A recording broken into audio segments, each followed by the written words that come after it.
Every large animal that went extinct in the last 50,000 years disappeared after humans arrived. Not climate, not disease, not bad luck. The timing holds across 6 continents in climates that have nothing in common with each other. Humans arrived, the giants died. But that is only half the finding. The extinctions didn't begin when the climate shifted. They began when we did. Confirmed across the most exhaustive review of megafauna loss ever conducted. The pattern is so consistent, so repeated, that it no longer reads like coincidence. It reads like us. When we picture the people who did this, hunting across open plains with stone-tipped spears, we tend to imagine something simple. Creatures acting on instinct, without reflection, without the machinery for regret. The evidence says otherwise.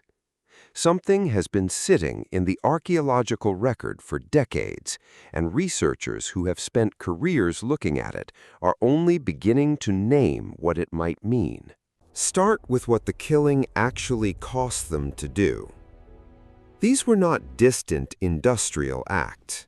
Each kill required a human being to stand close enough to touch the animal, close enough to see it, to hear the sound it made, to feel the warmth coming off a body that weighed more than their entire group. They knew exactly what they were ending. In isotope analyses from ancient human bones, the actual chemical record of what people ate, confirmed they targeted the largest animals deliberately, repeatedly, across generations, long after those animals became harder to find.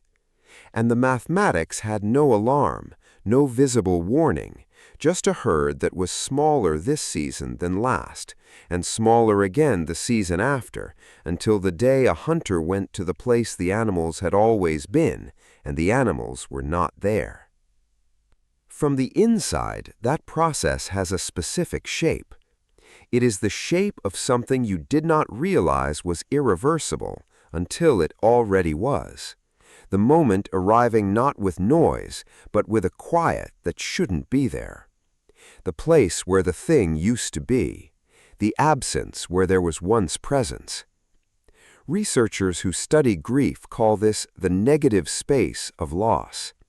The mind keeps reaching for what is gone, keeps sending the hunter back to the valley, the watering hole, the migration path, finding nothing, taking longer each time to accept that nothing is the answer. When we look at this, we tend to assume the distance of deep time protects us from it, that these were different people with different minds in a different moral universe. The neuroscience does not support that distance. Their prefrontal cortex, the region that processes consequence and regret, was identical to ours. The brain that watched the megafauna disappear is the same brain that is watching this right now. And then the archaeological record does something the models cannot account for. The same people doing the hunting were also doing something no instinct-only explanation can hold. The shift is visible when you look. Researchers who have spent careers in these sites describe a pattern that keeps appearing, keeps resisting. Deep in the caves, in total darkness, someone carried a torch to a place no one needed to go and spent hours rendering something they were also erasing. They painted what they were killing. There is an island, small, Arctic, almost unreachable. Its name is Wrangel Island, and it sits in the Arctic Ocean north of Siberia, a place so remote that for thousands of years, nothing that walked on 2 legs ever found it. And because nothing found it, the mammoths survived there. While the rest of the world's woolly mammoths were disappearing, herd by herd, valley by valley, a population held on at Wrangel Island, isolated, protected by water, untouched. They were still alive when the Egyptians finished building the pyramids. Let that land for a second. The Great Pyramid of Giza, one of the most complex things human civilization had ever constructed, was already standing, finished, ancient even to the people who came after. And somewhere on a frozen island in the Arctic, the last woolly mammoths on Earth were still walking. Then, humans arrived. Researchers place the extinction of the Wrangel Island mammoths at approximately 1650 BC. The timing, once again, is not ambiguous. What stops archaeologists is what came next, or more precisely, what didn't. Because on the mainland, in the caves, in the sediment layers, in the bone records, there is evidence of adjustment. Hunters who had relied on mammoths shifted to smaller prey. The archaeology moves on, life continues. But on Wrangel Island, something different was recorded. Tools, fire, kill sites, and then nothing. Not a slow decline, not generations of adaptation. A population that had survived 10,000 years of climate change and isolation was gone within a human lifetime. Paleontologist Hendrik Ponar, who has studied ancient DNA from woolly mammoth remains, described what strikes him most about the Wrangel population. They were not weakened, they were not dying out. The last Wrangel mammoths were, by the biological evidence, a functioning herd. They didn't run out of time, they ran out of distance. Now here is the part the models cannot resolve. At roughly the same period, same centuries, different locations, something begins appearing in the cave art left by human populations who hunted megafauna. Not hunting scenes, burial scenes.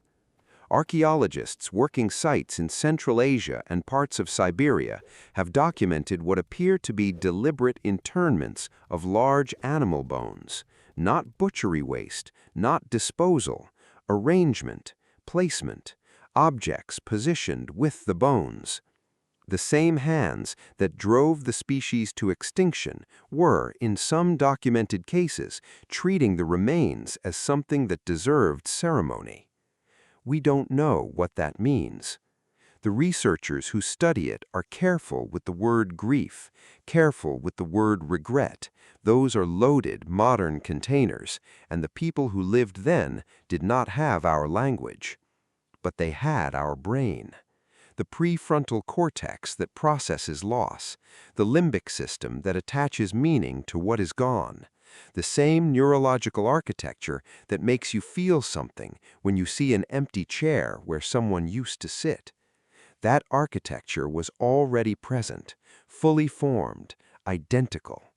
Which means when the last mammoth on Wrangel Island disappeared, when a hunter arrived at the place the animals had always been and the animals were not there, the silence that met him was not just environmental. It was felt. If this is landing for you, if you felt the weight of that, press the like button. Not for the algorithm, not for me, for the mammoth that made it 10,000 years and ran out of island. And if you want to sit with this question a little longer, drop a comment. What do you think they felt? I read every one. Part 4 is where this gets harder. Don't go anywhere. Here is what the data can tell us. Ancient humans hunted the megafauna to extinction. The timing is confirmed, the pattern is global, the mechanism is understood. Here is what the data cannot tell us. What it was like to be inside that process. Whether the hunter who returned to the empty valley, the watering hole, the migration path, the place the animals had always been, whether he understood, in some wordless physical way, what his hands had been part of. We cannot reach that. What we can reach is this. In the caves of Chavaux, France, 30,000 years old, some of the oldest known paintings on Earth, there are images of woolly mammoths. Rendered in the dark, painted by someone who had to carry fire just to see what they were doing. No one needed to go that deep. There was no practical reason to descend that far, burn that much torch, spend that many hours in total silence beneath the stone. And yet someone did. Someone went deep into the earth, to a place where no light reached, and painted the animal with extraordinary care. The curve of the back, the weight of the head, the particular way the trunk hangs. Not a symbol, not a sign, a portrait. Which means, somewhere in the human record, before language had the words for it, there was already the impulse to make something last. We have always known, on some level, what it means to lose something that cannot come back. We just didn't always stop in time.